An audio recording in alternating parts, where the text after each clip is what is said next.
non é sustituíble, Carlos, non é sustituíble a mesa de coordinación que vostedes contemplan no quinto plan de igualdade polo feito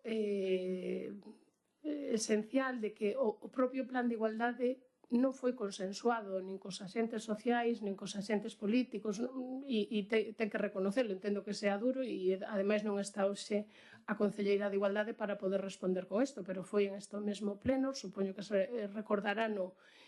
todas e todas que desde o BNG se propuxo a colaboración para elaborar ese plan de igualdade. A propia Concelleira aceptou esa proposta e, bueno, pues semanas despois vimos nos medios como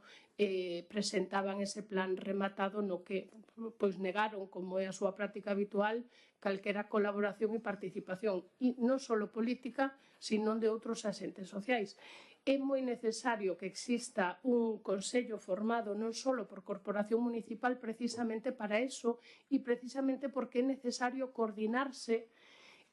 co tecido social deste Concello. Non sei se vostede o sabe ou non, pero este ano volve a solaparse, faime gracia que comente que apoian as reivindicacións do feminismo e a organización das concentracións ou das manifestacións que se convoquen desde o movemento feminista, e que é a segunda vez que o 8 de marzo a Marcha Mundial das Mulleres da Louriña vende solicitar o uso do espazo público para facer unha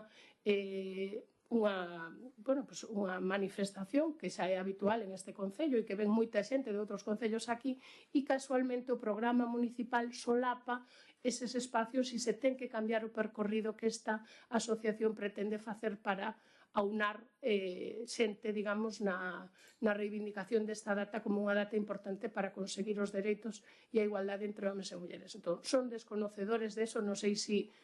entendo que viven vostedes en outra galaxia, porque falan tamén de unha mesa local de violencia de xénero que xa facía Nelson hai 15 anos e que sigue exactamente igual, sigue sendo unha representación de la Guardia Civil, la Policía Municipal, el CIM, e vostedes son capaces de decir con eso que eso é representativo e que falan vostedes con todo o tecido asociativo, cando é unha mentira que coñece calquera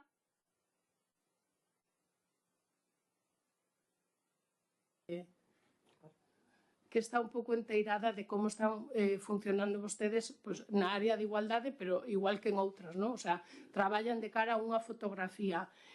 E se non fora así, claro, que curioso que dicen que estamos...